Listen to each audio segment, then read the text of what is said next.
शिर्डी शहरातील साईबाबा संस्थानचे 2 कामगार सुभाष साहेबराव घोडे वय वर्ष 45 व नितीन कृष्णा शेजूळ वय वर्ष 32 राहणार शिर्डी यांचा 3 फेब्रुवारी रोजी खून झाल्यानंतर त्याचे मोठे पडसाद उमटले होते।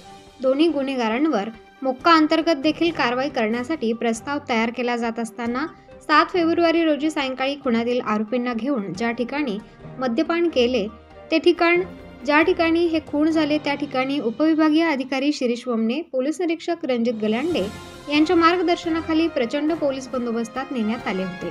दुहेरी खुनातील आरोपी किरण ज्ञानदेव सदाफुले व राजू उर्फ शाक्या माळी राहणार शिर्डी हे सराईत गुन्हेगार आहेत।